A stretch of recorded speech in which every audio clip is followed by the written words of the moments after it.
If you like audiobooks or audio shows, check out a free trial of Audible. Just click the link in the description. Welcome to MINDSHOCK True Crime.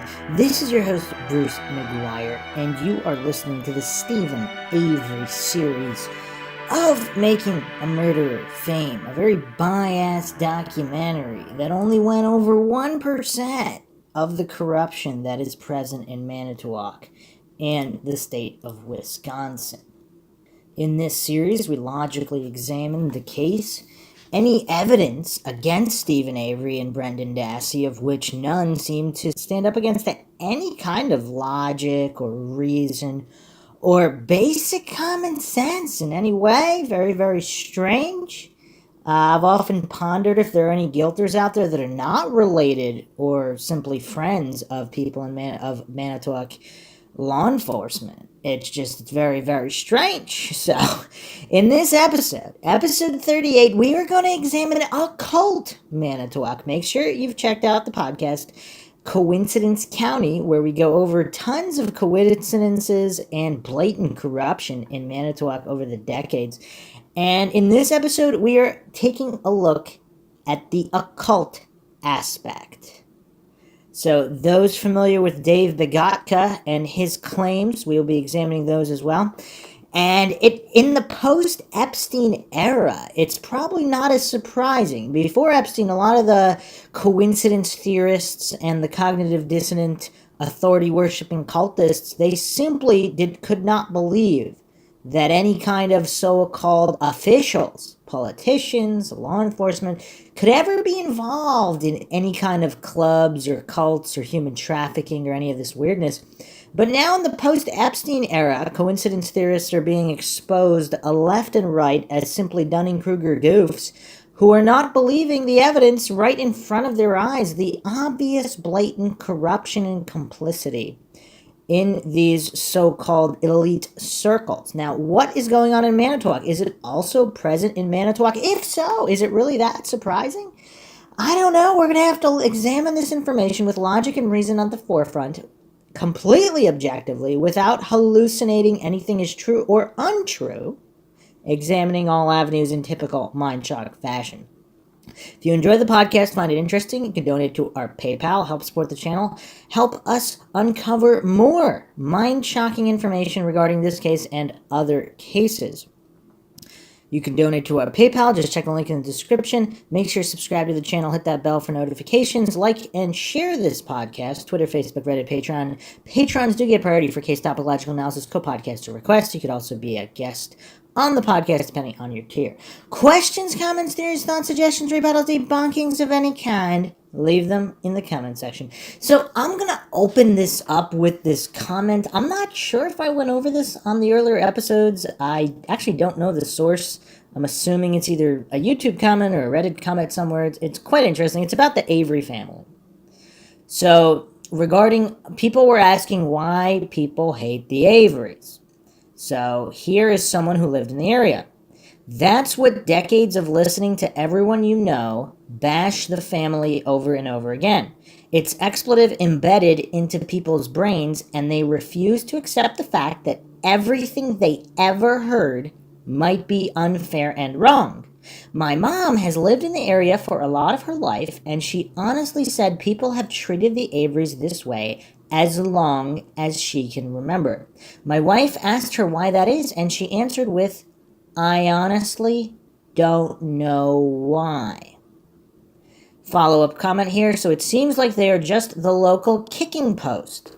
Everyone hates on them just to have someone to hate on. Obviously, long-standing feuds, property business disputes can factor into it, but the general population sentiment is that if you want to talk trash, the Averys are the go-to. And that does make things kind of make sense a little bit. I mean, even Stephen Avery, a lot of these clueless Dunning-Kruger goofy guilters maintain that Avery threw a cat in a fire when, again, an individual named Yanda, not to be confused with Janda, Yanda admitted and signed a police statement that he physically picked up the cat and threw it. Now, Avery was present, and apparently there was a lot of alcohol involved.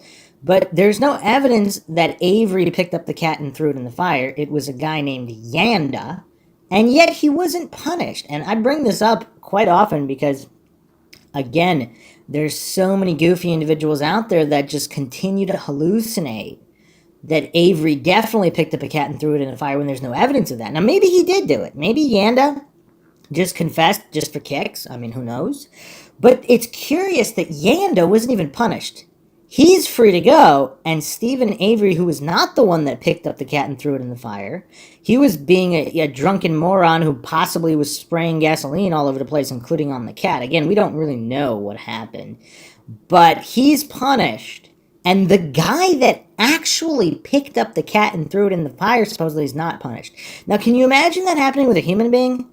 Let's say these two drunk guys, one of them actually picks up a human being and throws him in a fire.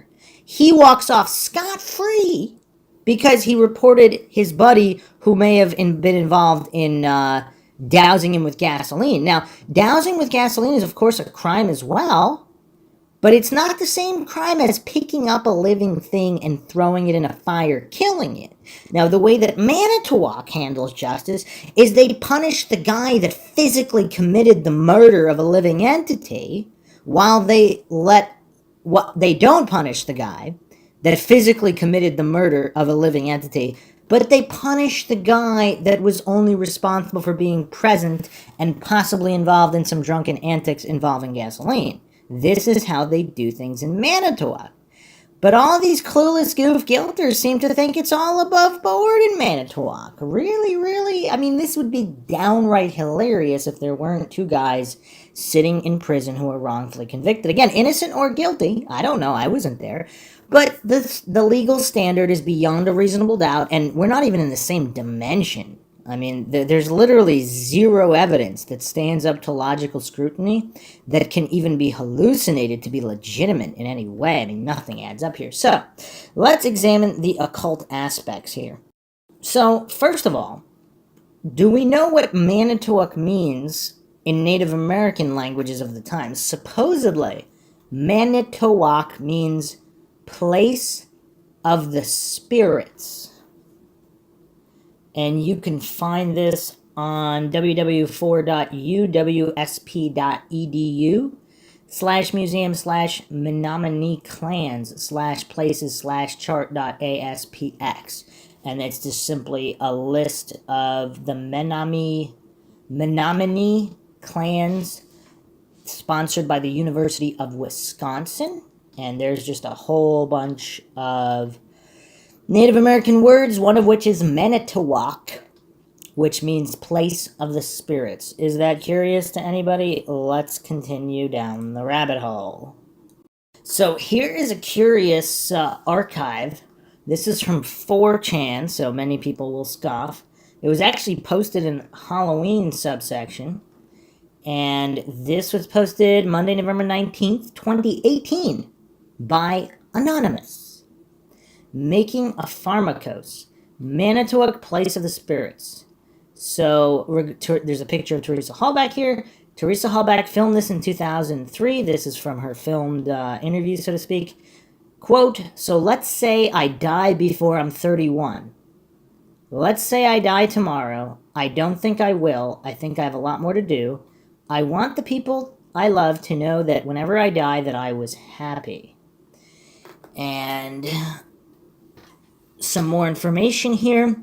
Her father served on the Tri-Parish Council of the Knights of Columbus. He died at 31, allegedly of a sudden heart attack.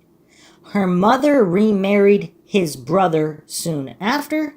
Her grandfather was also a member.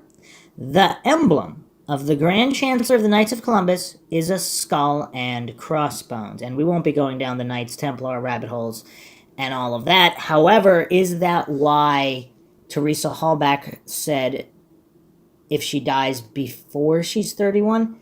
Is she expecting to die at 31? That didn't happen because her father did? I mean, it's still curious the way that that's phrased. Huh. So we're going to be going down a whole bunch of mysterious and gruesome deaths in Manitowoc that don't really seem to be as popular in other areas. Now, just for reference, Manitowoc County has a population of 81,442 people as of the 2010 census. So obviously in the previous decades it was less. And that's curious. I mean, 80,000 people, that's not a ton of people. We're not talking a major metropolitan area with millions of people, or even anywhere close to a million people, or even a tenth of a million people. So keep that in mind when we're going through all these strange and gruesome deaths and murders and so-called accidents, suspicious and otherwise, because you don't really seem to see this in other areas of similar population size. So here is an excerpt. Manitowoc Herald Times reporter, January 29th, 1973. 2 daughters, survivors of third family tragedy. Tragedy has, for the third time in 8 years, struck a former Manitowoc family, leaving 2 daughters as the lone survivors. The death Saturday of Mrs. Maureen Den, 30, of Green Bay, was tragic enough, but it was tragedy that ended her life of tragedy. Mrs. Den was killed Saturday night in a 2-car accident, US 41, just north of Fond du Lac. Her death follows, by almost 9 years, the death of 3 of her children in a Manitowoc County fire, and by 5 years, the death of her husband, Walter. The 3 youngsters, William 3, Darla Jean 2, and Susan Marie 1, were all found dead March 3rd, 1964, in a house trailer on the Denny farm at rural Newton. According to records of the Newton Fire Department, Mr. and Mrs. Denny were in the barn doing chores when they discovered the fire about 9 a.m.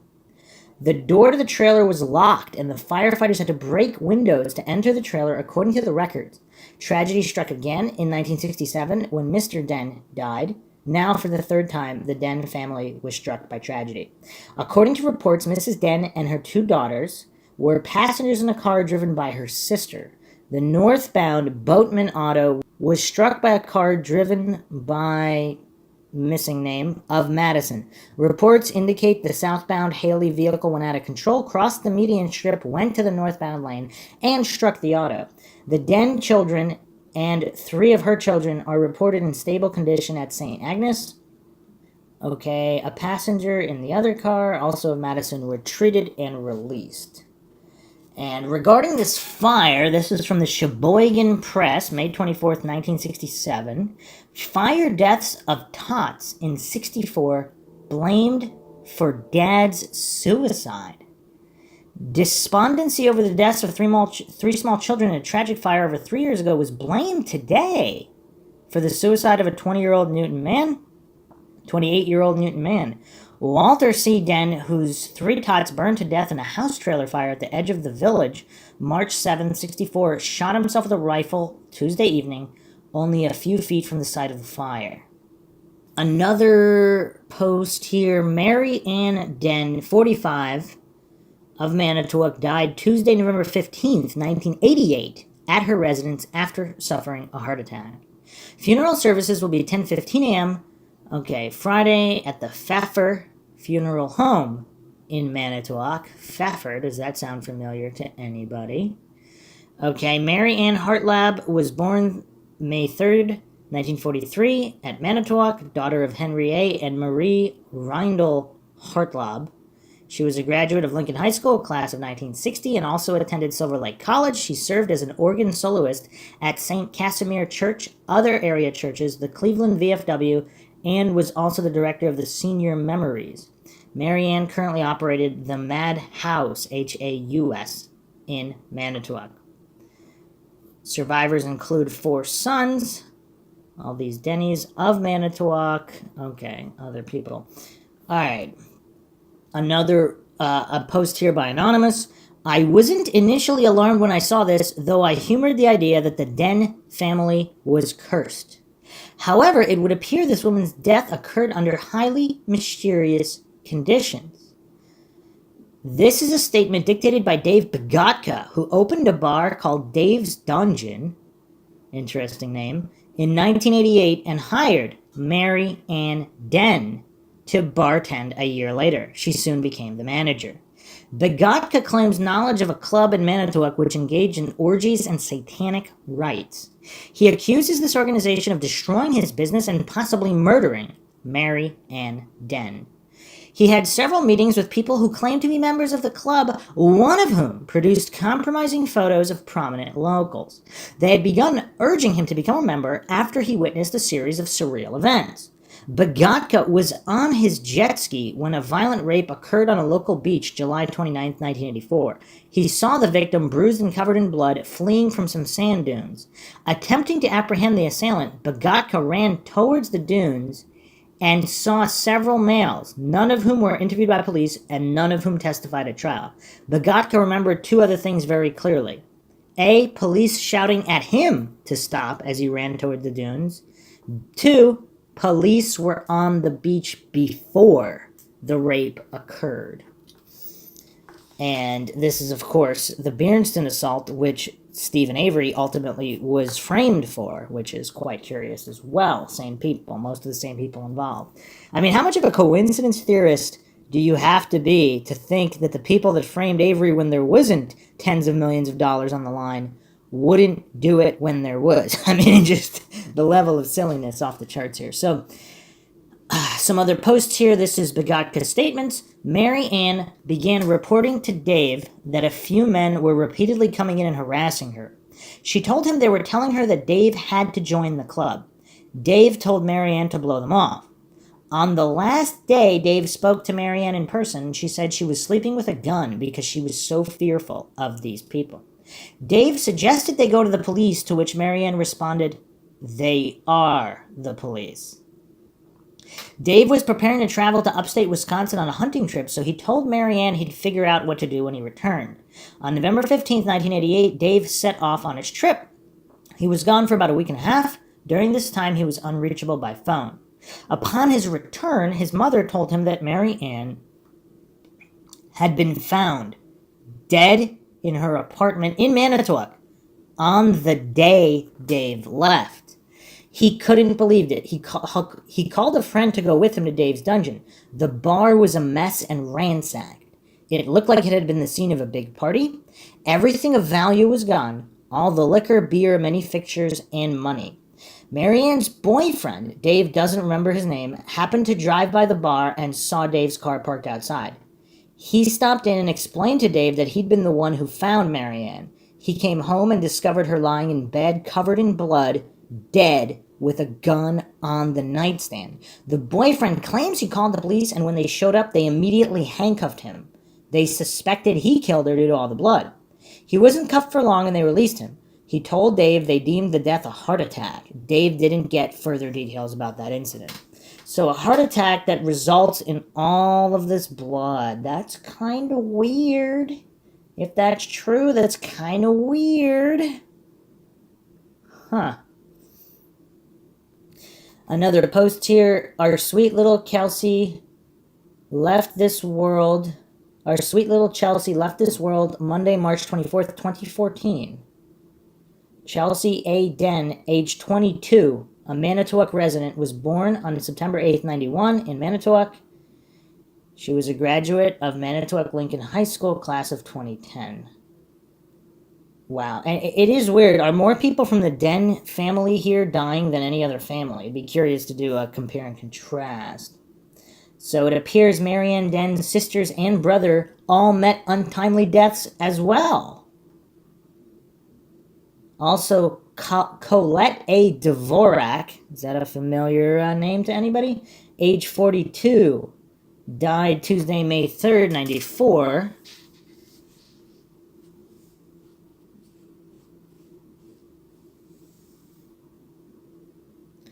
Another post here by Anonymous. So she was preceded in death by a brother, Mike, two sisters, Marion and Susan, her father-in-law, Ralph Dvorak. What does one make of this? And what does one make of the fact that Penny Beernston, the rape victim in 85, is allegedly related to Teresa Hallback, who disappeared on Halloween 2005? And what does one make of the fact that the same man was charged in both crimes, wrongfully in the first, if not both, cases? Wow, that's weird. And it's simply astounding that this relatively small community with a low crime rate has 2 murder cases in its history in which one, a brutal homicide, led to the controversial convictions of 2 males from a family with a long history of police contact, one of whom confesses, in quotations, under interrogation, and 2, a blockbuster documentary undermining the case against the men. This is a clear instance of synchronicity, if nothing else. I suspect that Avery, Dassey, and Randall Rahl functioned as pharmacos, ceremonial scapegoats in a ritual show trial for ritual murders. And we are going down some deep rabbit holes here. So these anonymous posters on 4chan, make what you will of them. These newspaper clippings are quite interesting regarding these families and these names that just keep popping up. So the crime rate is relatively low in Manitowoc, but when people do die, it seems like the amount of times they die under mysterious circumstances is astronomical. Because it's not like there's tons and tons of murders, so you would have to say, oh, of course, well, a certain percentage of them would be suspicious. Some of the deaths would be suspicious. Like in New York City or LA or any of these big cities, there's so many deaths going on that obviously a certain portion are going to be suspicious. But in Manitowoc, with a relatively low crime rate, they have nothing but suspicious deaths. Isn't that weird to anybody? I don't know. I guess the coincidence theorist would say it's not weird at all. Another post by a different anonymous here. All of this, coupled with the fact that this town is small as expletive with a low crime rate, is beyond bizarre. Add into the equation how the Avery case has been handled, the terribly obvious faking of evidence, and cover-up attempts by the police, and this begins to make more sense than I'm comfortable with. I mean, that's a curious statement. It makes more sense than I'm comfortable with. After watching both documentaries, I got the distinct feeling Avery and Dassey were handled the way they were because of what the fallout of their exoneration might entail, as surely an investigation would have to take place. This seems to illuminate why the state would view that as a problem and stymie it at every possible turn.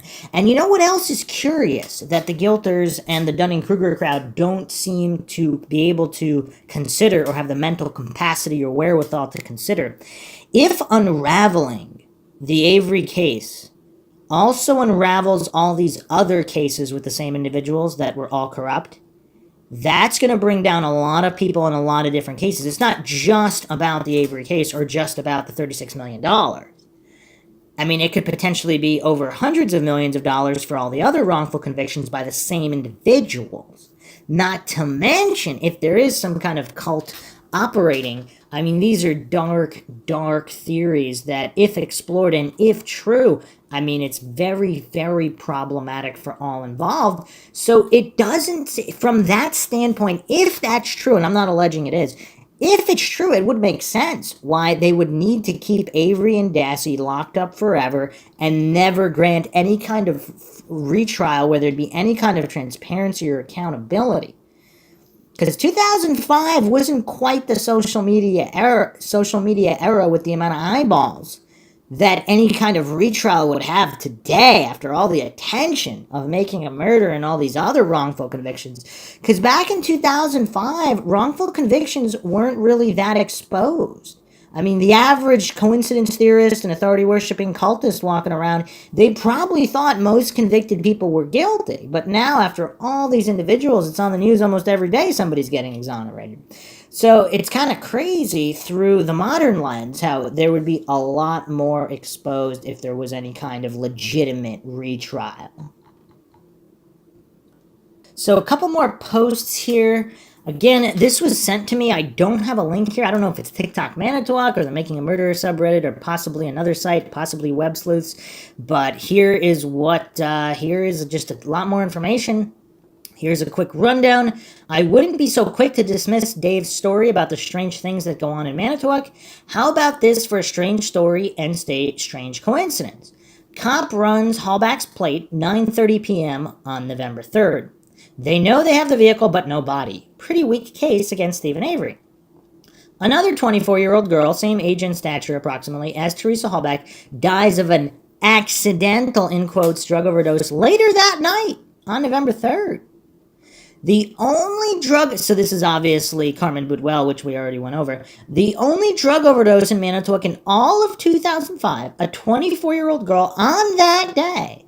Did cops manufacture their own body to make a stronger case against Stephen Avery? Cremated remains in a pit, impossible to achieve, with no teeth, no way of identifying through dental records. Read the whole article and you'll see some familiar names and some strange comments, like cops throwing cold water on ever finding the person responsible for supplying the drugs. Really? In a county the size of Manitowoc, no leads on who she hangs out with. Starting to believe nothing is unbelievable in Manitowoc County. That is why I believe Dave 100%. So let's actually go over Dave Begotka and his saga a little bit more in depth. And this possible secret club, good old boys club of corruption and the occult. So it's also actually curious that this news report came out August 30th, 2005. And this is curious. This was put out on productionsouth.wordpress.com, referencing this post. New Criminal Justice Commission formed for Wisconsin in an effort to improve, I don't know what newspaper this is from, but in an effort to improve Wisconsin's criminal justice system by identifying and remedying problems that have led to wrongful convictions, legal officials from around the state have formed a new Wisconsin Criminal Justice Study Commission. The panel's first meeting will be held Wednesday, August 31st from 9 a.m. to 4 p.m. at the State Bar Center in Madison. The commission was formed by the State Bar of Wisconsin, the University of Wisconsin Law School, Marquette University Law School, and Wisconsin Attorney General Peg Lautenschlager. So this is a guards guarding themselves situation where Peggy, one of the top pegs in this corruption board, has to oversee, is part of the commission that oversees the corruption, so she can make sure that the true corruption is never exposed, to keep an eye on things. So this was a post October 28th, 2017 by productionsouthwordpress.com. The framing of Stephen Avery began August 31st, 2005. On August 31st, 2005, the Avery Task Force was taken over and renamed the Criminal Justice Study Commission by Peg Lautenschlager and none other than Jerome Buting, who represented the criminal law section of the Wisconsin State Bar. This is a fact. And for those that haven't checked out the previous episodes on MINDSHOCK, I actually go over Strang and Buting. This group had seated to it sheriffs, judges, prosecutors, attorneys, senators, DCI, and state crime lab affiliates. Jerome Buting was seated alongside those with a political agenda stemming from Stephen Avery's exoneration. Do you think, out of all of Buting's colleagues, he's really the only one who thinks Stephen was innocent? Think again. Peg Lautenschlager distributed pamphlets in September 2005. The content in these pamphlets were drafted by Jerome Buting, working as her lead author. Keep in mind, October 31st, 2005, it wasn't until over a month later that Teresa Hallback was allegedly killed. So all of this is going on 1 to 2 months prior. The content covered was jailhouse snitches, tunnel vision, contaminated DNA, false witness statements, and electronic monitoring of juveniles. How coincidental. This is all quite coincidental. This was basically a how to convict Bible indicating to her bad apples how they were to frame Stephen Avery. Notice Buting, neither Lautenschlager, defends these very political agendas that the cops used to frame Stephen and Brennan with, and the commission was supposed to prevent this. Follow the money trail. Peg Lautenschlager held 3 attorney general conferences right before Hallback died. Let me read that again. Peg Lautenschlager held 3 attorney general conferences right before Hallback died, or allegedly died. Lautenschlager has access to every department that would work with the Hallback investigation and paid them off in advance with money from settling numerous civil suits as the Attorney General. There was no way Stephen Avery was winning a civil suit for $36 million as long as she was the protector of the DOJ budget. She took over the Avery Task Force and renamed it because her hate towards Stephen Avery became personal. After Stephen was arrested and the coercion was in place for Brendan Dassey, Lautenschlager made certain her lead author, Jerome Buting, was assured a spot on the defense counsel to clean up after her. Jerome Buting was there to only compliment the prosecutors in a very highly political conviction. Jerome Buting was attached to Lautenschlager even at the time Stephen hired him. This is a fact. Avery's trial was rigged on both ends. You have to start looking beyond Avery Road and follow the money trail. The research is done. Former Attorney General Peg Lautenschlager has declined to speak for 12 years. Kathleen Zellner, it's time to get her to squeal, and Buting. Jerome Buting forgot to tell you his political affiliation with Lautenschlager before Teresa Hallback's death and after, that for a fact spanned 3 years, starting with Stephen's exoneration. My book, Beyond Avery Road, Buting and the Beast, explains exactly what every one of you have missed. Why? Because Buting had 10 episodes in Making a Murderer to blow the whistle on Attorney General Lautenschlager. However, Buting kept your eyes focused on prosecutor Ken Kratz. Special prosecutor. Very special. Ken Kratz is a special individual. But Assistant Attorney General Thomas J. Fallon was the main power for the state, sent in by Lautenschlager from the same office. This Fallon is Dean Strang's best friend.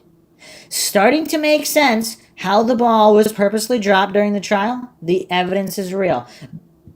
Buting has been protecting Lautenschlager. When you open your eyes and learn that you have all been deceived, then you'll know exactly how Stephen Avery was framed. For the love of Stephen Avery and Brendan Dassey and their freedom, this is the book that holds all the answers beyond Avery Road. A gentleman, okay, so moving on here to Dave Begotka. A gentleman from Manitowoc County, Dave Begotka, has posted 3 YouTube videos in which he explains that he was jet skiing by the beach in 1985 when Penny Biernston was assaulted. Avery was convicted of that assault. He went to jail for 18 years and then was exonerated thanks to DNA evidence. On YouTube, the man who saw Biernston on the beach that day says there was something fishy going on.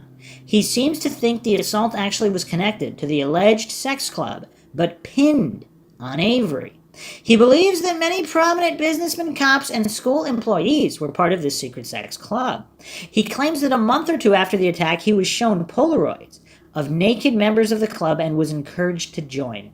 Redditor Dena Abuses Kvath sums it up thusly.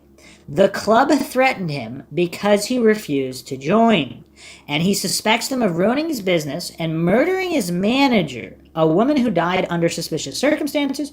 Her boyfriend was falsely accused of shooting her, but then the death was ruled a heart attack. So that's kind of weird, too. So they booked the boyfriend, they accused him of shooting her, but she actually wasn't shot and died of a heart attack instead? That's weird. Stephen Avery had no particular reason to rape and murder a woman on Halloween, but Halloween would be the #1 day for a satanic sex cult to have a ritual sacrifice, even if it was just some goth kids playing wannabe devil worshippers for fun. And that's an interesting point. Why Avery, who has $36 million to gain with this lawsuit, why he would kill anybody or draw suspicion to himself, let alone on Halloween. I mean, that is curious. Another user, J.K. Schmidt, writes, I think the sex cult theory is incredibly interesting, especially since it is later revealed that Calumet County District Attorney Special Prosecutor Ken Kratz was sexually harassing a bunch of his clients and had to check into a sex prescription drug rehab program. So here we have our experiences relating to the Stephen Avery saga and The Club, operating in Manitowoc County by Dave and Sandra Begotka. Intro. For years, Dave has been sharing this information both offline and on the internet. What follows is a detailed statement The bulk of it is from Dave about his direct experiences and thoughts on what happened. Dave dictated the statement and his wife Sandra transcribed it. The last few paragraphs regarding Halloween 2005 includes events that both Sandra and Dave were involved in. Assault in 1985. On the afternoon of July 29, 1985, Dave was riding a jet ski with a friend on Lake Michigan just off the shoreline of Two Rivers, Wisconsin. I need to be curious, too, if the friend corroborated everything Dave said. Two Rivers is a small town in Manitowoc County located adjacent to the city of Manitowoc. There's a large sandy public beach at the location with a jet ski launching area. Dave was attentive to what was happening on the beach and road due to the fact that residents in the area had been complaining to police about noise from jet skiers. That day, he noticed what struck him as extra activity on the road next to the beach. He observed several City of Two Rivers squad cars and at least one unmarked county sheriff's vehicle. Dave knew the unmarked cars. Anyone could drive by the sheriff's open lot and see them. While out on the water, Dave saw a man speaking to the friend he was hanging out with that day. He thought it might be a cop. So he rode his jet ski into the beach to find out what was going on. The man who'd been speaking to Dave's friend had left.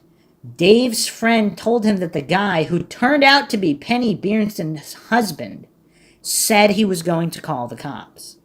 Dave's friend explained that the man was concerned about his wife who had been jogging north on the beach. She'd not returned in the time frame he expected, and he'd not been able to locate her. Mr. Beerson was gone for only a short time and then returned to the beach. At the same time, a Two Rivers police officer named Charlie Clow arrived. Dave had seen Charlie Clow driving through the area earlier. The two approached Dave and his friend. Mr. Beerson suggested that Dave could ride his jet ski up the shoreline to look for his wife. The police officer said he didn't feel that Dave needed to do this. However, Dave thought it made good sense to go look, and so he did. That's weird. So the police officer is encouraging a civilian not to help another civilian and just ride up and down the shore looking for a missing person. Interesting. Dave rode the jet ski north along the shore. As he traveled away from the launch area, he observed a man and a woman walking north on the beach carrying a white towel. Dave didn't know their names, but he recognized them as being local. They were on the beach in the area where there are houses close by. The lay of the land is as such. Heading north from the municipal beach in Two Rivers, there is a residential area for about a quarter mile. After that, there are no houses close to the beach. It is state land, which consists of beach, dunes, a strip of swampy forested area, and then a road, County Highway O. Dave proceeded on the jet ski for about 6 miles north along the shoreline until he arrived at Molash Creek. This did not take long, as the jet ski could go about 30 to 35 miles per hour. Near the creek, Dave saw another man and woman, so he pulled in to speak to them. He explained he was looking for a woman jogging down the beach. Had they seen her? They stated yes, they had seen her. She'd run past them and then turned back to the south, jogging towards the public beach in Two Rivers. Dave again took off on his jet ski headed south. Dave estimates he rode about 4 to 5 miles when he saw a woman in a mad run from the sand dunes. She was running as if for her life. Her swimsuit top was missing and she was covered in blood. The couple Dave had seen earlier walking with the white towel were sitting on the beach in front of the location where the woman was running. Penny Berenson was the woman. They were looking at Dave. He pointed to the dunes behind them as he was driving towards the shore. At this point, the couple on the beach saw Miss Beerenston. Dave drove his jet ski up on the beach so fast he lost control and was flung off. He got up and was on the scene as Miss Beerenston ran past him to the couple, who covered her with the towel. Around the same time, Beerenston and Two Rivers police officers Charlie Clow and Bill Barrow ran up. Miss Beerenston was embraced by her husband and was sobbing and was very upset. Dave asked the police what had happened. They told Dave she was assaulted by a man. Dave grew up in the area and was very familiar with the trails between the beach and the road.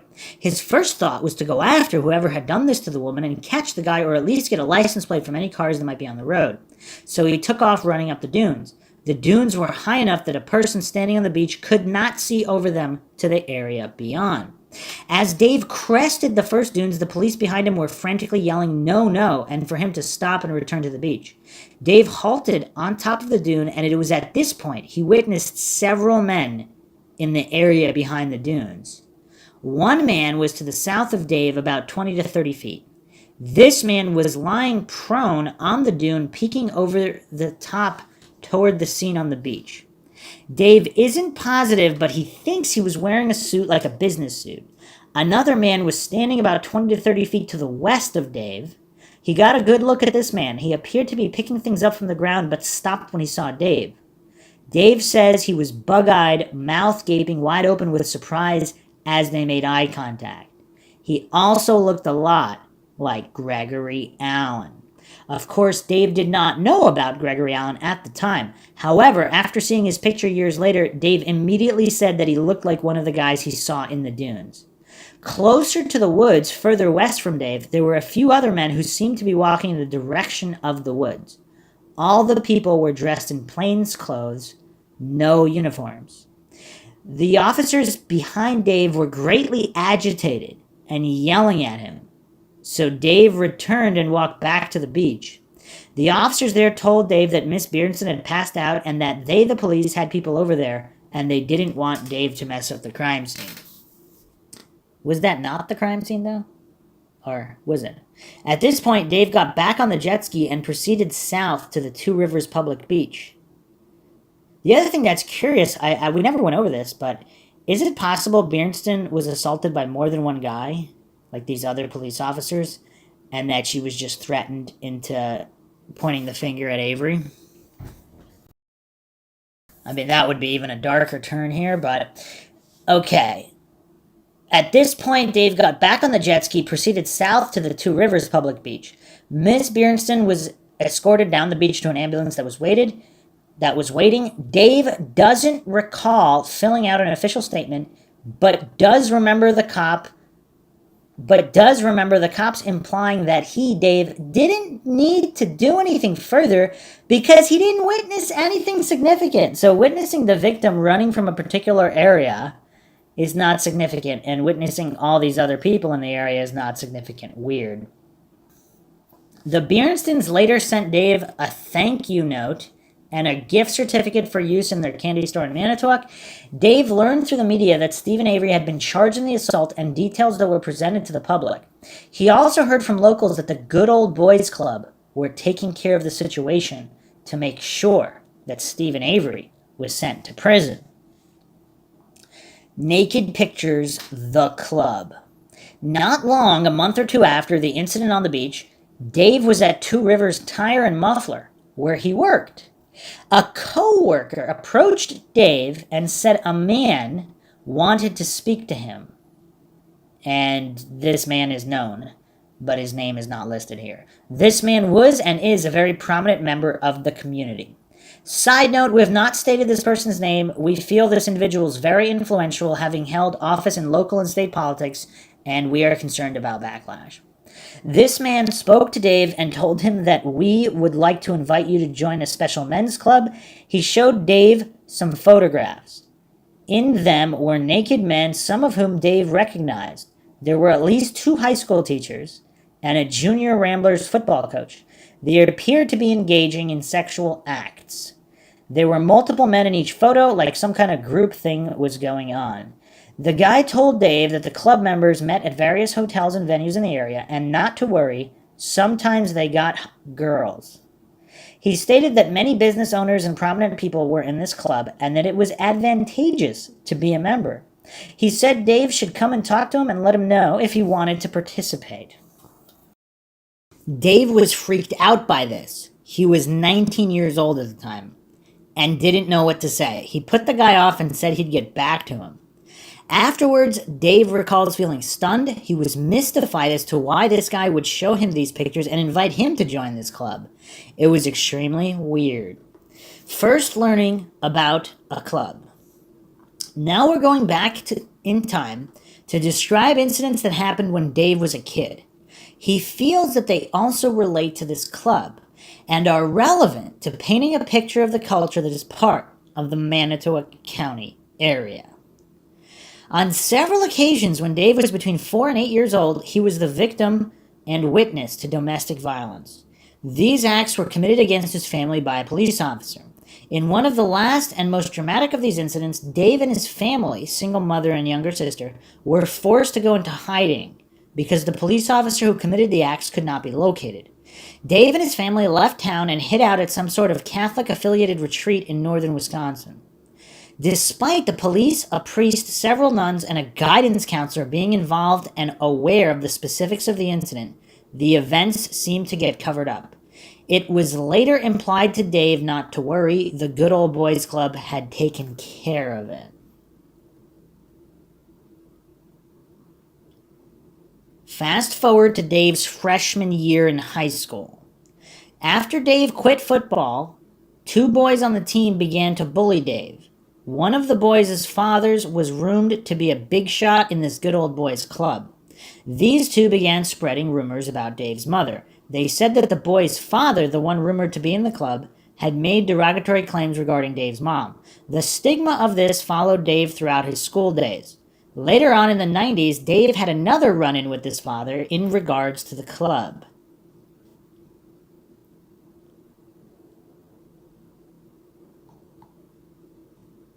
Dave's Dungeon. In 1986, when Dave was 20, he bought a bar in the city of Manitowoc on 21st and Hamilton Street.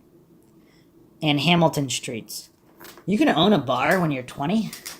So you just can't serve or drink alcohol, but you can own the bar. Interesting. The bar was called Dave's Dungeon. It was in the basement of a building, the top portion of which consisted of apartments. The place wasn't open more than a few weeks, and a man came in while Dave was bartending. I guess you can bartend when you're 20 in Manitowoc in 1986. Dave didn't know the guy. He sat at the bar and ordered a few beers. He explained to Dave that he was sent by the club to speak to him. He went on to say that Dave needed to go to the basement of the Eagles Club located in Manitowoc in order to join this club.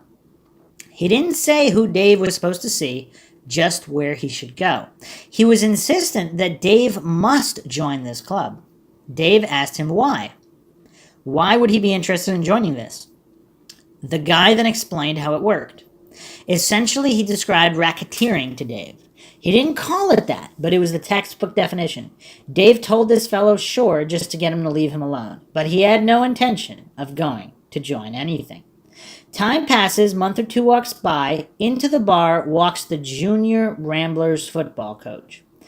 This was one of the guys in the pictures Dave was shown after the assault on the beach. The guy is friendly to Dave, but starts reeling off the same speech as the man who had been in there before. Dave needed to go to the Eagles Club and join this club. Dave has the aha moment. This football coach was in the pictures. This is all part of the same club. This reinforces Dave's desire not to become involved with whomever it's so important he goes see in the Eagles' basement. Dave blows the guy off, telling him sure he'll go down there. Not. Over the course of the next year, that Dave was actively tending his bar, the same guy from the photos comes in several times. On each occasion, he adamantly requests that Dave go join this club. He practically begs Dave, telling him things such as, "You don't want to get on the wrong side of these guys." Finally, the last time Dave encounters this fellow, he becomes belligerent. He starts yelling and waving his fist at Dave. Before storming out of the bar, he tells Dave he'd better take care of joining or else something is going to happen. There were other people in the bar at the time who witnessed this. They even asked Dave what the guy's problem was. That's interesting. It's always interesting when there's individuals around who can corroborate these stories. Something to add is that almost immediately after Dave opened the bar, there had been one problem after another. 3 different people were suing him. The city authority on housing was getting after him about the apartments in the building. There were burglaries and vandalism. It may have just been bad luck, but Dave wonders now if it could have been related to him refusing to join this club. Mary Ann.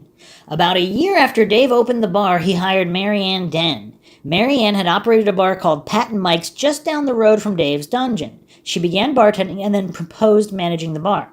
Dave was pleased with the job she did, and she took over the bulk of the day-to-day responsibilities. Marianne began reporting to Dave that a few men were repeatedly coming in and harassing her.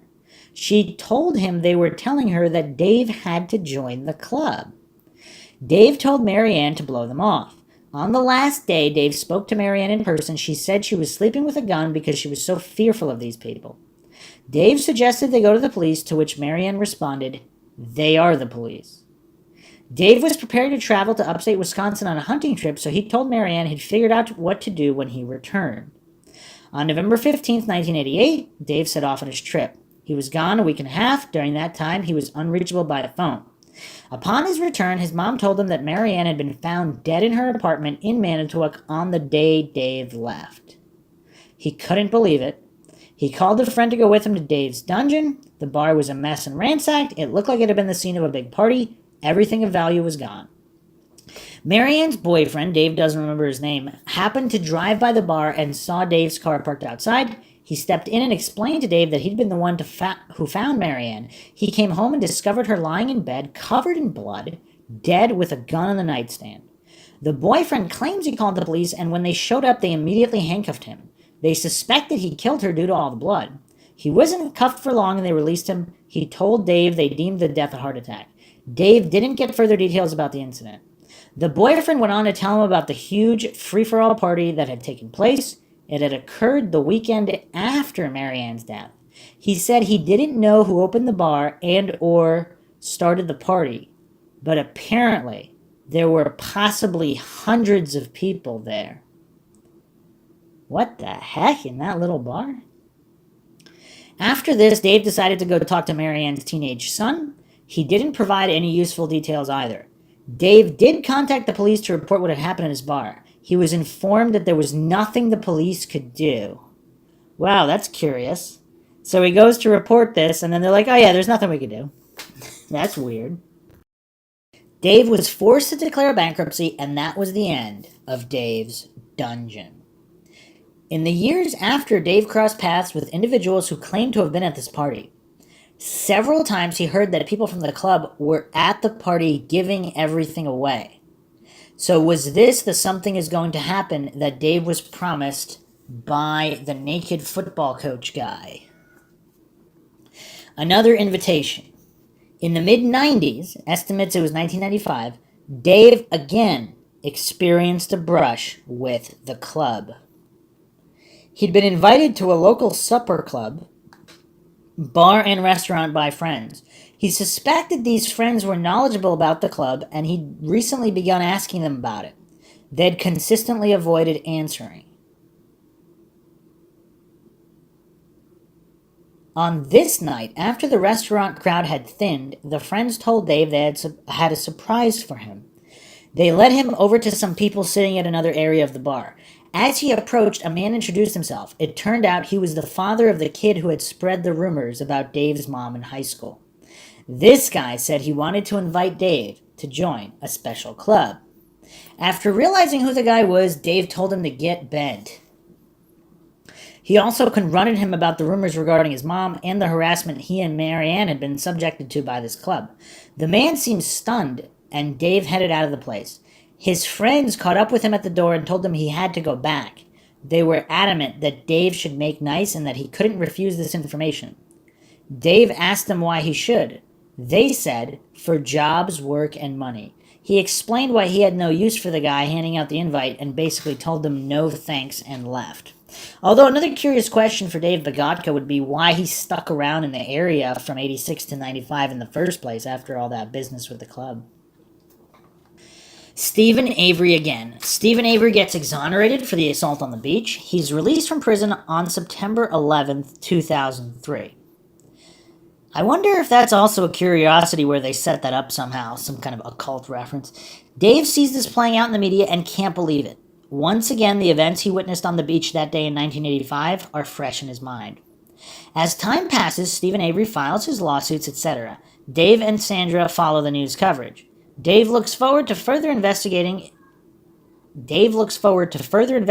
into the crime on the beach. He's always felt there was something off about the things he saw that day. That, along with all that Dave has experienced regarding this club, is certainly enough to have him very curious about what in the hell is going on in the community. On the evening of October 31st, 2005, Dave and Sandra load their bicycles into the back of their truck. They drive from their home in Two Rivers, where they park by Walsh Field and unload the bikes. They ride around town checking out the Halloween decorations and getting some exercise.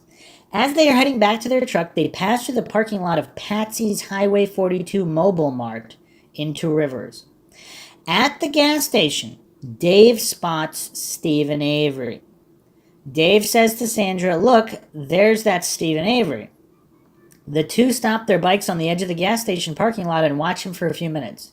He's driving a dark-colored, larger Ford truck.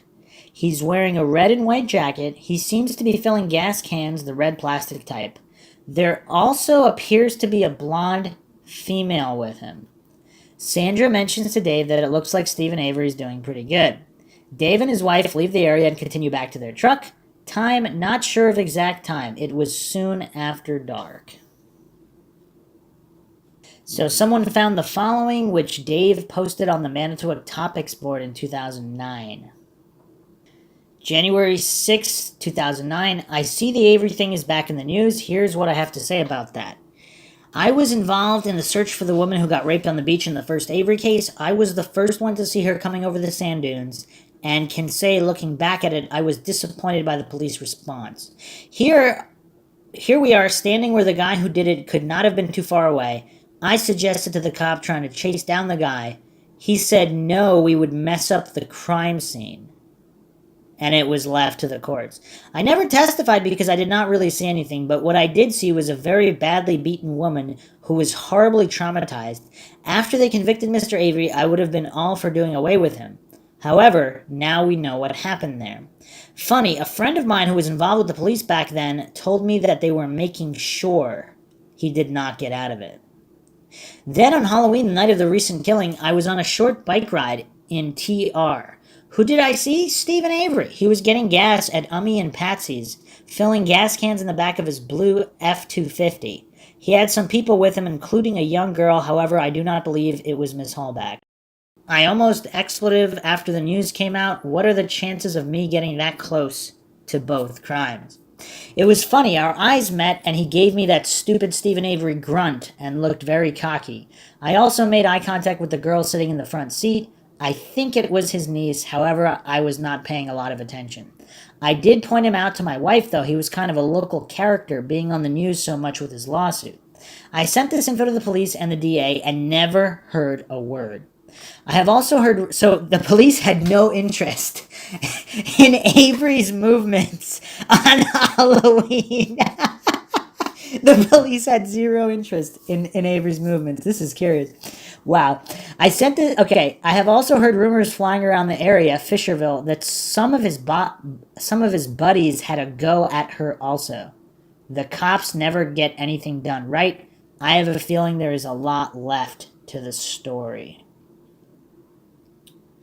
Detectives described their search on November 6, 2005 of Avery's truck, a Ford 350, which was parked in front of his garage.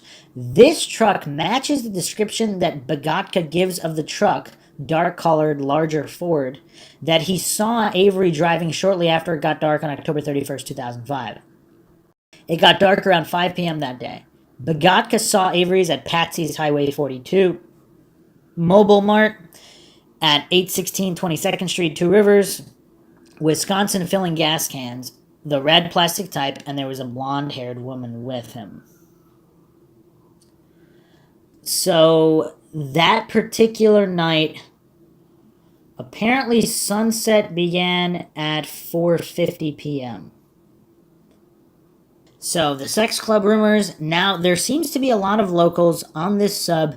Can any locals corroborate the YouTube videos in Dr. Nephilim 666 channel?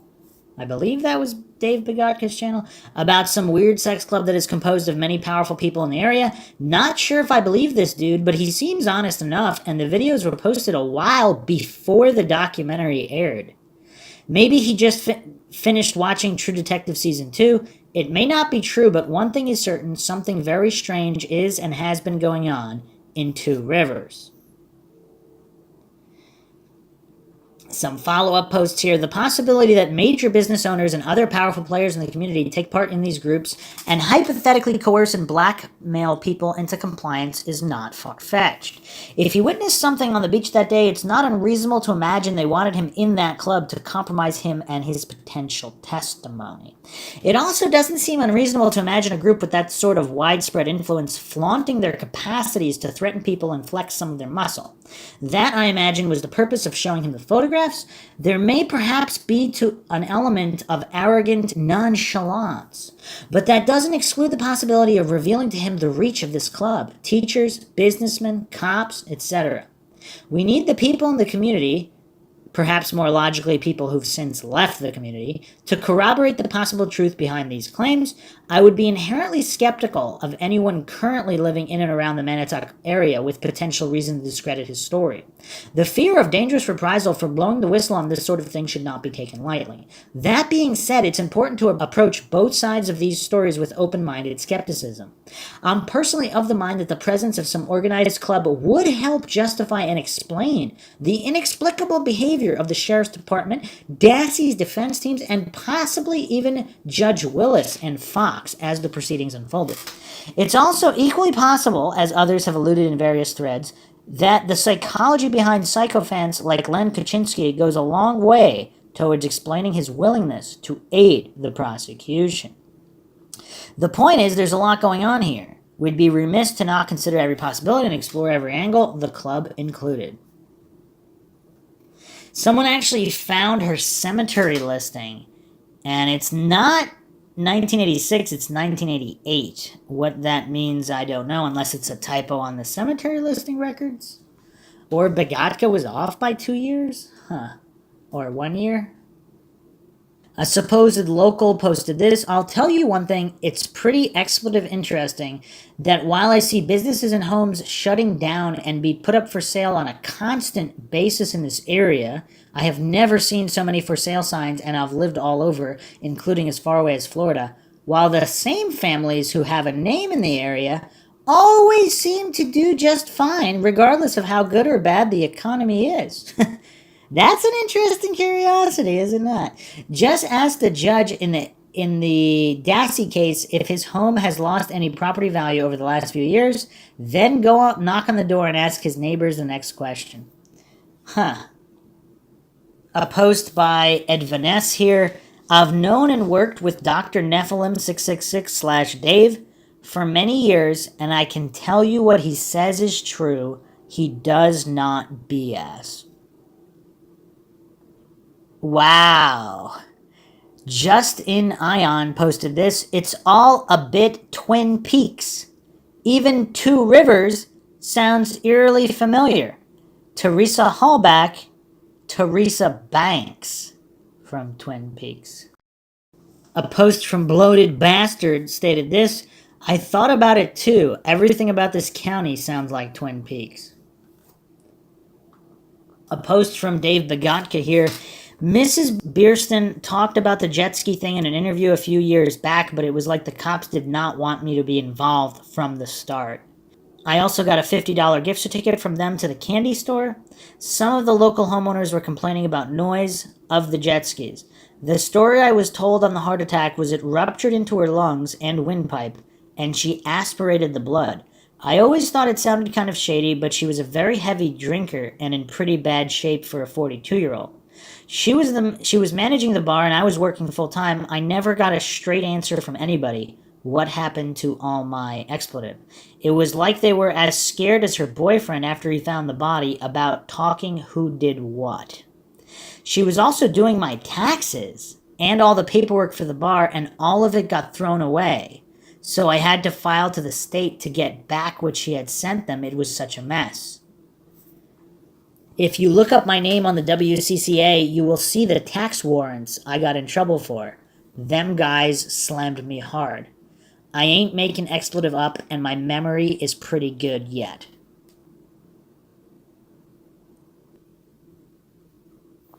So here's an interesting post by Etherspin. They thought he had seen anomalies and spotted the actual perp. Verse Avery, who the cops in the club wanted away for potentially car ramming one of their members. So, regarding Begotka, they thought he had seen anomalies, spotted the actual perp on the beach, and wanted blackmail material on him so they could stop him reporting anything about that day should the need arise. Besides the club, Dave says they were routinely sending people in requesting drugs, and that when he wasn't on site at the bar, they'd managed to bust the place for letting in minors. That's weird. The stakes are high. Avery was put away. Henceforth, assume I'm buying Dave's info, and also the cops actively tried to fit Avery up instead of being biased mixed with incompetence. There are a lot of careers at stake. Well, you'd like to think, but nothing has happened since Avery was freed. In other jurisdictions and countries, I think heads would roll for sure. Which means normal wages, but also potential kickbacks for favors, which would make an average wage seem more meager. As for the club, it might seem far-fetched, as might the prospect of Calumet turning a blind eye to dodgy stuff with Lank. I think that brown-haired cop was a decent guy as opposed to the smart-ass cop who was there the day the key was found, perhaps examples of a partially compromised force.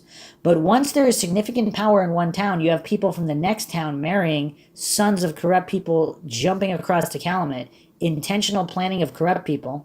Example, you take a guy who has been at Manitowoc in his role for 20 years and is eligible for retirement, but instead offer kickbacks to jump across to Calumet and apply for a job he is overqualified for. He aces the interview because of aptitude and experience and winds up also on the selection panel for new low-level employees and can favor newbie cops who are connected to dicey club people, as well as controlling which people are on call or called in when something goes down.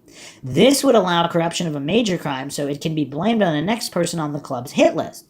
It sounds complex and far-fetched, but it's just another form of organized crime, and unfortunately, organized crime is still far too prevalent the world over. If you were part of this corrupt team, like imagine for a second that Kratz or his assistant were compromised, how cool would it be to have someone like Kaczynski, so peeved that he didn't get that job as a judge, wasn't he, who works with Mike Kelly under the employ of Dassey in the guise of defense, completely screws his case up, extracts all manner of conflicting but usable confessions from him. This changes the perception of Avery for the public and by extension the jury. Man, it would just be win-win, and the fact that Kaczynski is not in jail or barred from practicing along with Michael, my God, the ribbon Kelly, makes you think, that judge who wouldn't let Brendan Dassey dismiss Len and get a new lawyer, same person not finding Len in contempt of court, is he compromised? So here's a post from Dave Begotka's wife, and it is curious too, because if his wife didn't corroborate this, people would really write him off as an insane lunatic. But he's got a number of individuals corroborating his stories. Hey y'all, I'm Dave's wife, the guy who made the videos. Yes, Dave is not excellent on video and he does tend to skip around. He'd be the first to admit this. Anyway, we've seen several places where people intended to summarize his videos and they mix up the details and sort of butcher it. I have now transcribed a written statement of the events Dave experienced. He dictated it to me, and this is what we went over earlier before jumping into these comments. I met Dave in 1999, and I've heard all this info a lot throughout the years. So apparently, as far as 99, he'd told her this information.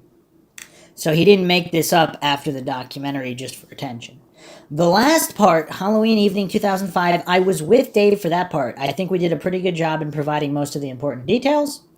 Dave's felt bad about this stuff for years. We hope that somehow sharing this info helps. And an interesting post, someone asked her if they watched the Making a Murder documentary and what were their thoughts about it. So Dave's wife here responds, we watched it, it's good. I think it does an excellent job of showing that there were plenty of problems. As far as Stephen Avery goes, Dave told me he and many of his family were a bit different years ago. But Stephen family members used to come to the open air bar festival area where Dave was a bouncer at Harp's Lake. And he says he never had any troubles from them. Dave did hear about the cat burning incident around the time it happened. He did hear that Avery and others put flammable stuff on the cat and tossed it in the fire. That being said, Avery admitted to it at the time, got in trouble for it. Although, again, Yanda was the one who admitted in a written police statement that he picked up the cat and threw it in the fire. But Avery admitted, of course, that he was there and he was somehow involved to a certain capacity in a drunken stupor. I don't know what to make of that. I'd also add that when I was growing up, I'm aware of many boys in my class in a very small town who abused animals. Some of it was pretty horrific. It pissed me off. But those guys didn't grow up to become rapist murderers as far as I know. Based on what Dave has told me, I'd say the Averys are a close-knit bunch, but they have their family drama. Drinking, domestic altercation, family feuds, etc. I know a few people like that, and I'd say it's fairly common. I don't think it makes it obvious people in those situation or culture are going to be murderers by default, but I also do not know what happened to Teresa Hallback. Could Avery have murdered her? Yes. Do he and Brendan Dassey deserve a fair trial? According to the laws of our land, yes. Did they get one? It doesn't appear they did. If law enforcement was so focused on Avery, did they neglect to follow up on other leads? There's also a lot of talk that supports that. And so, a murderer could still be on the loose. Also, all the club stuff, whatever that is, a mafia-like organization racketeering group that engages in orgies, prominent businessmen, politicians going around whipping out naked pictures to show people, that's totally weird in my book, but hey, if consenting adults want to get together to have sex parties or whatever, fine, but if it's being used as a means to blackmail, coerce, manipulate people, business, politics, that's shady. Not to mention the rumors about the occult stuff. Dave and I think that this group, the club, could most definitely be involved in the Avery saga, as well as a multitude of other corruption. Do we think police judges, others in political positions, people of great influence could be involved in this club? Of course, it seems highly likely. Precisely what this club has or had orchestrated in this case, investigation crime, we can only speculate. So much does not add up. I think most people would agree on that. Another post here. I agree. When listening to Dave's video on YouTube, I got such a bad feeling when he stated that a couple of these guys from the club lived next door to Avery. So who's he talking about? Is he talking about Redaunt? Because I did go over Redaunt in the previous podcast. Make sure you check that out if you haven't. There's some shady issues with Redaunt. Again, I'm not alleging he is or isn't responsible for anything, but there's some unanswered questions for sure. I don't know how far-fetched this is, but if some of Avery's neighbors were members of this so-called club, they don't even have to be neighbors, maybe just police officers, investigators, DAs, could they have been the ones to orchestrate the murder? Could have it been some form of ritual? This murder is too coincidental. It happened just 2 days before Manitowoc was supposed to pay out tons of money to Avery. Also, could the Dassey boy have overheard something or was told to say what he said? The story he initially told is a bit sadistic. I feel like he's keeping a secret but is scared to tell the truth. Maybe he was threatened. I don't know, but the prosecutors from Calumet County didn't seem right to me. They gave me a creepy feeling when they talked. When I heard about Kratz being a sex addict, I said to myself, I knew it. Also, the police officer that called in the tags, something wasn't right about him either, or his tag story. Another post from Dave Begotka here. Something else. I was messing around one night with a woman I knew in one of the apartments above my bar that was empty at the time. I ended up leaving some used condoms on the floor. I went up there the next day to get rid of them, but to get rid of them before a possible new renter was going to look at the apartment, and they were gone. Somebody had keys to the place because it was burglarized more than once. So when I am implicated by these expletives in their next satanic ritual, that is how they got my DNA. I could never figure out who would want to take something like that and why. Looking back, I feel a lot of what I thought was just bad luck was these guys setting me up. I had multiple personal injury lawsuits against me. The slumlord department was on me steady. I had a guy suing me for a fixture that was in the place when I purchased it. It was broke into and burglarized. It got busted for serving minors. I had undercover cops in there all the time trying to buy drugs from me, and I never sold drugs. It was like I had a target on my back with the other local bar owners. They were always messing with me and turning me in for stupid expletive. I also said it was a rumor about JFK, but I have heard it from more than one person that you would never think would be involved with something like this. I know it sounds crazy, that is why I never believed it, and just gave my opinion on what it could be. The NSA and CIA are decades ahead of the general public with technology, and now you can buy devices that can speak right into your head and even control things like drones and a mouse on a computer with your mind. If you want to call me a liar or crazy, fine, but look expletive up before you do. Yeah, I mean, those technological advances and leaps are pretty crazy, of course. I mean, I don't know what the estimate is, that the military is about 50 years ahead of civilian tech, something like that. So here's another post. I don't know if this is Begotka or his wife. We reported the info to the sheriff's department now 10 years later, after this is the info regarding them spotting Avery at the gas station. Now 10 years later, after the documentary, everybody suspects the sheriff's department of being super corrupt, and obviously not the ones to report anything to, so it seems. But at the time, we thought we were doing the right thing in reporting it to law enforcement. We have reported to both the old attorneys and the new attorney. Not one of them has returned our calls or emails. We've been told that an employee at the gas station also saw Mr. Avery that night. But we do not know if this person has gone to the lawyers. We've been encouraging anyone with info to speak up. Now it is the time while the eyes of the world are on this. So that's pretty much the rundown with Begotka. We'll see what he responds to. He usually does comment on MINDSHOCK videos, so we'll see if he has any further statements. But moving on here, regarding various people, this is the Manitowoc County death list. This was apparently copy-pasted from a Facebook post a long time ago. Okay. At what point do we exit coincidence territory and enter horror movie land? October 5th, 1926, Officer Leo Roque of the Manitowoc PD was shot to death after answering the doorbell at the combined police and fire station. The case was never solved. The entire investigative file went missing back in the 30s, so there was a whole cloud of suspicion surrounding that investigation, said Two Rivers Police Chief Joe Collins. That was back in the day of Prohibition, and it was suspected that he may have been working on an alcohol case of some sort.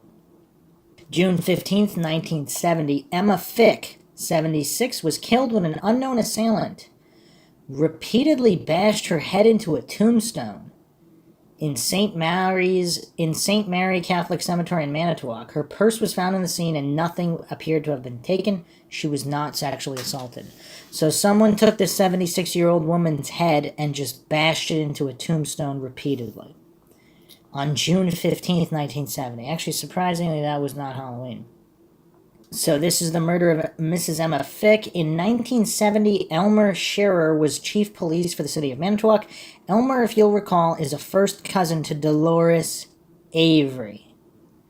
In June of that year, the body of an elderly widow named Emma Fick was found in St. Mary's Cemetery on the city's south side. The coroner determined that she had been killed by numerous blows to the head. Okay, so apparently the Roll brothers and their involvement in the death of Mary Glander, these guys were brought up as suspects in Mrs. Fick's murder, but the DA determined there was no connection. So apparently Mrs. Fick had a son who told authorities she was planning on moving into a nursing home. And Emma Fick's husband had passed away years before in quite an odd fashion. So let's continue the Twin Peaks craziness here. Flies responsible for man's death, August 5th, 1921, the Journal-Times. Flies were the indirect cause of the death of Oscar Fick, town of Newton farmer who was kicked by a horse. Fick had gone into the barn to feed the animal, which had been bothered by flies. While in the stall, he was struck in the abdomen by a hind foot of the horse. When he failed to return to the house, his wife went to the stables and found her husband groaning and helpless. He was removed to the local hospital, died after suffering for 20 hours. He was 28 years old. I mean, it is curious, like, how often... It would be curious if Manitowoc County, even back during this time period, if they had proportionally higher killed by horse deaths than any other place. And so Fick's maiden name was Karsten. She has 4 brothers. One of them was named Herman. And her brother, Herman, was the sheriff of Manitowoc County from 1929 to 1932. Prior to that, he was the chairman of Manitowoc County Board of Supervisors. Does any other town or county have this many strange murders, all surrounding law enforcement? Or law enforcement families? I mean, it's just kind of weird, especially with the population that's not that high. Like, it makes it, I don't know, it's weird. New Year's Day, 1971, Jeffrey Ksida, 18, an honor roll student and recent graduate of Reedsville High School, was found beaten to death along a road near Cato in Manitowoc County. The Waikasha Daily Freeman reported on January 8th, 1971, Dennis Faber was arrested at a manufacturing plant in Two Rivers and charged with the murder. On September 17th, 2016, however, USA Today published an article about memorials for the deaths of Roque and Ksida, stating that to date no one has been charged in the homicide. And here is a newspaper clipping, January 20th, 1971. Faber freed, Doe probe considered. So they did not ordered, bound over for a trial in the death of Jeffrey Ksida. The DA's office is contemplating a possible John Doe investigation. Faber had been held in the county jail without bond since the early evening, January 7th, when he was arrested at his place of employment at Two Rivers. So I guess there was no evidence against him. Why was he arrested in the first place? Who knows? Was that another frame-up that simply couldn't stick or didn't stick? July 10th, 1972, Mary Glander, 88, was beaten to death in her apartment, after which several things were reportedly stolen and 2 fires set. Randall Rahl, likely a relative of Rick Rahl. Wow. See, Ricky Hostetler. Rick Rahl? Man. Is charged with the murder based on the testimony of Sue Nelson, 13, despite 8 alibi witnesses and the state failing to present any of the supposedly stolen items.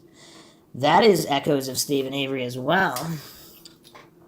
Then, of course, there's the Deborah Sukawati case, which we went over prior. This is a cousin of Carmen Whitwell.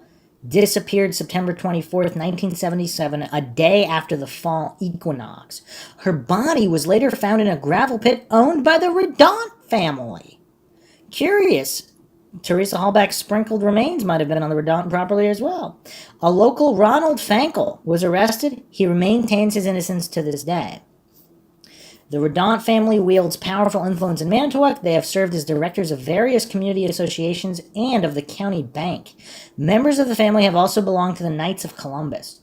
One member of the family is married to the only granddaughter of a top officer of the Manitowoc County Sheriff's Office.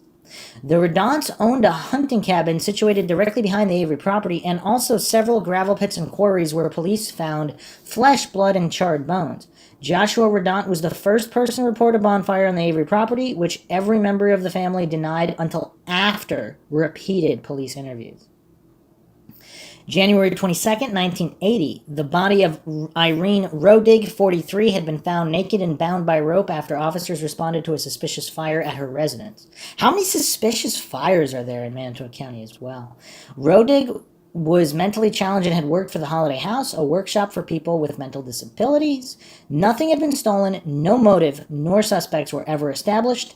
Rodig had been speaking to her mother when the doorbell rang, approximately 2 hours before the fire. Her mother asked if she should hang on, and Rodig told her not to, as she knew who was at the door. Forensics tests confirmed that she had intercourse within 48 hours of her death. Mary J. Ziegelbauer, a student at Marquette, was found brutally raped and murdered in Manitowoc County January 24th, 1983, allegedly by a juvenile who had been released from police custody less than 24 hours earlier. Wow, is this shades of Gregory Allen, too? Just being under police surveillance, and then the police surveillance removed just in time for the Berenstain assault. Weird. Her father, Robert, was the Manitowoc County executive in 2005 and one of the top officials who issued direct orders inexplicably banning the county coroner from the Avery property during the Hallback murder investigation. Is it also weird that all of these officials or individuals have family members that are connected to all of these bizarre murders and unsolved crimes? I mean, is that weird to anybody? I don't know. May 13th, 1984, tax auditor Thomas Dresser died in Manitowoc County after drinking cyanide-laced Coca-Cola. The investigation was presided over by Sheriff Thomas Kucerik and DA Dennis Vogel, the key figures in the cover-up of the 85 Berenstain assault. Days later, Vogel announced that their investigation had concluded that the victim committed suicide. He laced his own Coca-Cola with cyanide instead of just taking the cyanide. On November 30th, 1984, on the eve of the Greater Feast, Louise Frank, 64, disappeared without a trace and has never been found. October 1st, 1988, Sherry Spaeth Duval, 38, disappeared without a trace, has never been found. November 15th, 1988, Marianne Den, a friend and employee of Dave Begotka, was found in her bed covered in blood. Her boyfriend was initially arrested, though the police later changed the story and bizarrely deemed it a heart attack. Begotka claims that Den was being harassed by members of the occult-based club that he claims existed in Manitowoc, and that she was sleeping with a gun because she was in fear of them. When he suggested they contact the police, she replied, "They are the police." November 2nd, 1990, All Souls Day. The body of Nathan Terrence, II, was found floating in Manitowoc River. The father was arrested and convicted, but strong evidence later emerged showing he was railroaded, and that his wife and her paramour may have killed the baby. The truth remains unclear. And if you haven't checked out Coincidence County, I went over some of these cases in that as well. Pamela Claflin was brutally raped, murdered around the fall equinox of 1993 after leaving a bar in Manitowoc.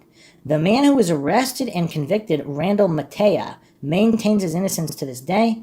It later emerged that one of the state's witnesses, a convict, received a sentence reduction, and beyond that, money for his testimony. It also later emerged that a reputedly corrupt police officer with scars on his face had been pulled over while off duty and had the victim's personal effects in his glove compartment. One significant revelation was that the rape kit tests were actually negative for Matea, not positive, as Deputy Sheriff Gene Kush, who played a key role in framing Avery for the 85 assault, falsely presented them in perjured testimony during the trial. Kush served with the U.S. Army security agencies in Vietnam and may have participated in the Phoenix program.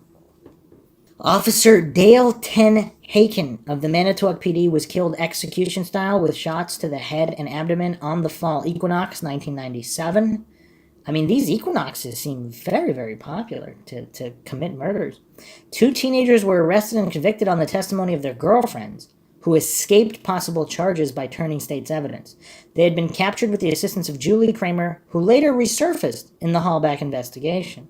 Both young men were represented by public defender Len Kaczynski, the Army intelligence asset who worked hand-in-hand with the state to deliberately sabotage Brendan Dassey's defense.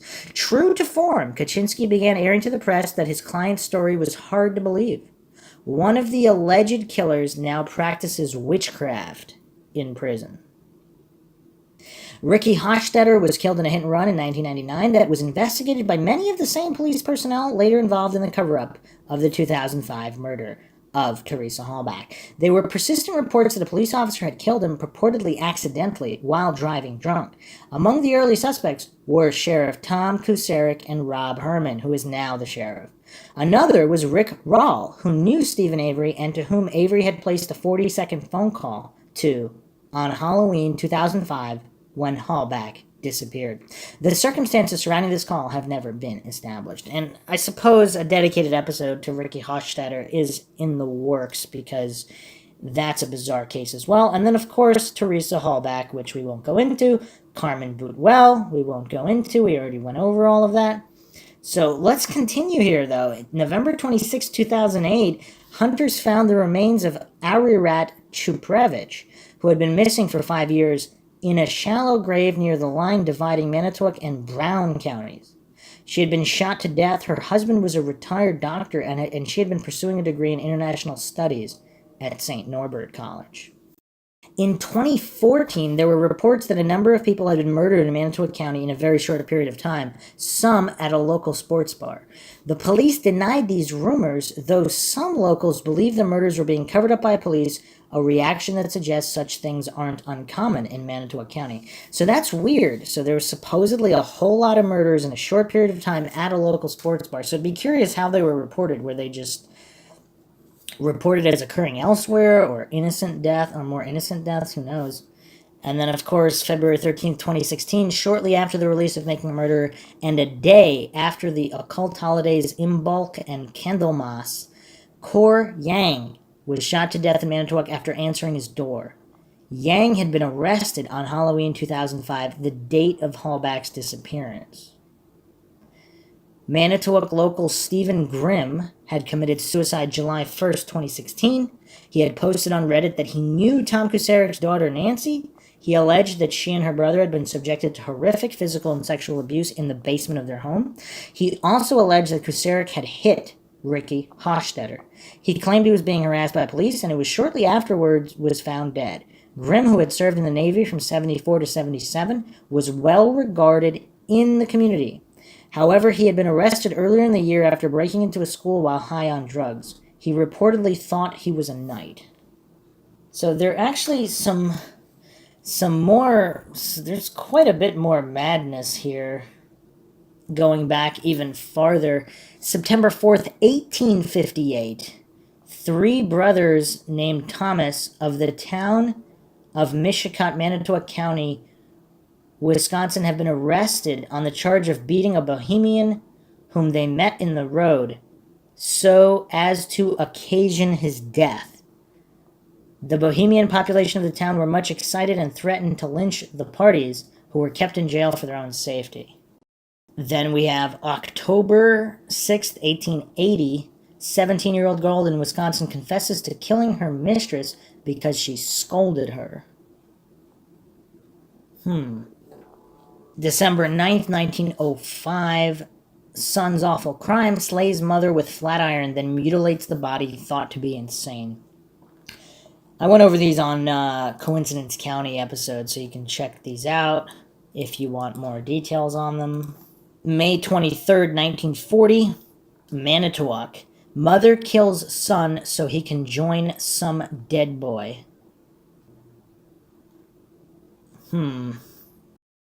February 5th, 1969, Manitowoc. Vietnam veteran held in shotgun slaying of his father. So let's go farther down some of these occult rabbit holes. This is cultofweird.com, November 16, 2019, by Charlie Hintz. Another trip down the weird back roads of Wisconsin in search of Satan and other wholesome family activities. So, the Miro Manufacturing Company in Manitowoc, once one of the world's largest manufacturer of aluminum cooking utensils, whose early offerings were showcased at the 1893 Columbian Exposition in Chicago, and the entrance still stands to the demolished factory.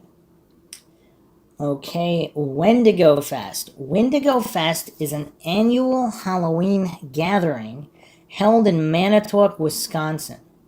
With 3 days of live music, sideshow performances, haunted cemetery tours, celebrity guests, and more, it's becoming the largest Halloween festival in the state.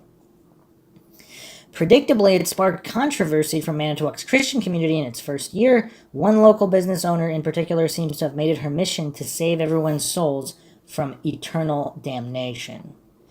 Jody Dubinsky, owner of Treasures in downtown Manitowoc, said this festival is darker than it seems on the surface.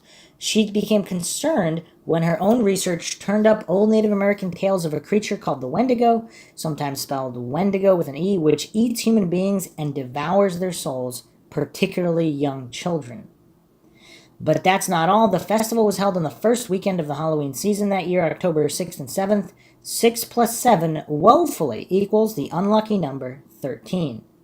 And if that's not bad enough, the costume parade was planned to go backward up a one-way street. Clearly the work of the devil himself.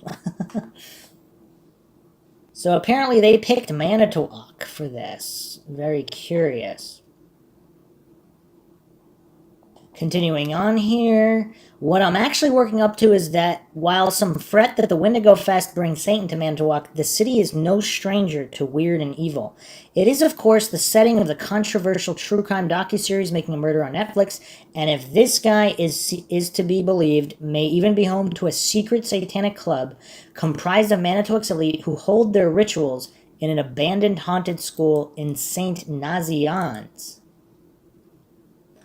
Places of spirits. In other countries over the years, people recognized the places of power. Neil Gaiman wrote in his 2001 novel American Gods. Sometimes it would be a natural formation, sometimes it would just be a place that was somehow special. They knew something important was happening there, that it was some focusing point, some channel, some window to the immanent. And so they would build temples or cathedrals or erect stone circles, or, well, you get the idea. That particular passage was in reference to roadside attractions like Wisconsin's own House on the Rock, but it's an idea that can fit into a slightly more broad perspective as well. Dotted with effigy burial mounds and brimming with ancient lore, the physical and spiritual landscape of Wisconsin is largely shaped by its Native American heritage and their mystical places of power. The name Manitowoc, for example, is said to derive from an Anishinaabe word for the area that translates roughly to the dwelling of the Great Spirit, or a similar word from the Menominee language meaning place of the spirits. Is there something intangible about certain places that stirs up concentrated levels of strange activity? If so, the Manitowoc area may be one such vortex of weird. The city sits on the shore of Lake Michigan and has its roots in Great Lakes shipping and shipbuilding. But for explorers of the strange and unusual like you and me, Manitowoc is significant for a few more peculiar points of interest, which I vowed to visit next time I was in town. Then he goes on to talk about chocolate, but then he talks about Sputnik. Wow, Sputnik 4 spacecraft was launched into space May 15th, 1960, to study life support systems that were later used in the manned Vostok craft. 4 days later, when it was supposed to return to Earth, the re-entry procedure was botched and Sputnik went off course. The craft ascended into a higher orbit from which it would not return for over 2 years. The descent model finally re-entered Earth's atmosphere September 5th, 1962, breaking up and scattering chunks of smoldering mold for miles. Residents of Manitowoc reported seeing as many as 24 pieces falling from the sky that morning, some plummeting toward the ground with a sound like thunder. At the intersection of North 8th and Park, just feet from the Rar West Art Museum, a 20-pound piece of debris embedded itself in the street. 2 police officers on patrol spotted the chunk of metal in the street and believed it fell off a truck, decided to leave it. It wasn't later when they heard the news about Sputnik that they realized what they had found. And apparently the brass ring is still in the street there today, and there's also the annual Sputnik Fest, which is held there. Curious. Then we also have the haunted World War II submarine. The USS Cobia, submarine at the Manitowoc Maritime Museum. The USS Cobia was launched in 1943 and sank 13 Japanese vessels during its World War II study. Today, the Cobia serves as an international memorial to submariners at Manitowoc's Maritime Museum. And it may still be the home of one particular crewman who didn't leave his post alive. The Cobia did see some action in World War II, and a gentleman was killed on one of the guns. A Cult of Weird reader said in an email a few years ago, "To this day they say he haunts the submarine. My pastor's daughter used to be a tour guide on the submarine and can tell you stories about dropping keys through the grate on the floor and returning with them hanging on the wall." Then we, of course, have the Lake Michigan Triangle, Manitowoc, Wisconsin, paranormal activity on the Great Lakes. This was in atlasobscura.com. Beside the Bermuda Triangle, few areas in the world have a reputation for the bizarre like the Lake Michigan Triangle. Although it is relatively unknown on a global scale, especially compared to Bermuda, it has a storied history of the unexplained as any place on Earth. Stretching from Ludington to Benton Harbor, Michigan, and to Manitowoc, Wisconsin, the Lake Michigan Triangle triangle has inspired numerous accounts of activity that are difficult to explain by rational thought. The mystery began in 1891 when a schooner named Thomas Hume set off across the lake to pick up lumber. Almost overnight, in a torrent of wind, the Thomas Hume disappeared along with his crew of 7 sailors. The wooden boat was never found, and an extensive search failed to recover even a piece of driftwood. After the turn of the century, strange events happened at steady intervals. One of the more mysterious is the case of Rosa Bell. In 1921, 11 people inside the ship, who were all members of the Benton Harbor House of David, disappeared, and their ship was found overturned and floating in Lake Michigan. While it appeared that the ship had been damaged in a collision, no other ship had reported an accident, and no other remains had been found. Many found the incident particularly eerie because the Rosa Bell had been rebuilt after an earlier wreck in the 19th century, very similar to the one in 1921. A legend around these incidents grew. Reports flew in from around the triangle claiming that a variety of strange occurrences happened during passage through the area. Some claimed the triangle was a part-time portal and that it either slowed up or sped up time immensely during the passage. Others maintained that UFOs were seen in the area or reported bright lights in the sky. Over the years, chilling personal accounts bolstered the legend, and soon many were writing about strange weather phenomena or just a great feeling of uneasiness while navigating inside the swath of lake. Throughout the 20th century, thousands made their way through the triangle, and they have yet to document anything supernatural. Although personal experiences have varied, the legend has grown powerful enough as an entity unto itself to keep many away from the triangle. Whether out of general caution or real fear of being the next to disappear, the superstitious make careful navigation to avoid the Lake Michigan Triangle. Speaking of UFOs, we also have to look at the 1968 incident in Manitowoc. So this was actually a USA Today Network Wisconsin article, Meredith Gudzinski, June 7th, 2019. On January 21st, 1968, more than 25 people saw a round, dark gray object about the size of a hot air balloon in the sky. One witness claimed the object appeared to drop sparks and debris as it moved through the air. Ultimately, the object landed at Berg Farm, which is in the Madison area. Already at the farm was a sheriff's deputy and 3 kids from the neighborhood. A witness recalling the event said someone saw something on the ground on the Berg Farm. The farmer recovered a piece of metal from the UFO crash and gave it to an investigative journalist called mysteriously Mr. S in the story. Does this sound like Roswell? If you haven't checked out our Roswell podcast, check that out. The investigative journalist was staying at the local Holiday Inn while he was putting his piece together. A bit later, the farmer telephoned the journalist to inform him that someone claiming to be a fertilizer salesman came snooping around and was especially inquisitive about the piece of metal that he had passed along. The farmer was becoming increasingly very nervous and wanted to see the investigative journalist in person again. The journalist, now feeling a bit more nervous himself, hid the piece of metal in the back of the TV set in his motel room instead of carrying it with him as he had been doing previously. As a precaution, Mr. S asked the hotel staff to keep an eye on his room while he was away meeting with the farmer. Not completely surprisingly, a maid would later report seeing 2 men rifling through the belongings in his room. At his meeting with Mr. S, the farmer told him he wanted the metal chunk returned to him. After his conversation with the so-called fertilizer salesman, he now thought the metal object might be a national security risk. Mr. S returned to the Holiday Inn feeling a little disappointed he had to return the object. Can you believe this? Like in the 60s, people actually return what they're asked to. Upon his arrival, he found the 2 men waiting for him in his room. They told him he had something in his possession that they wanted him to hand over. Naturally, they were referring to the chunk of metal the farmer had given him, and that it was their job to pick it up.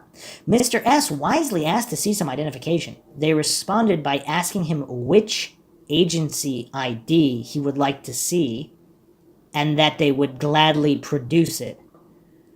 Wow, that's curious.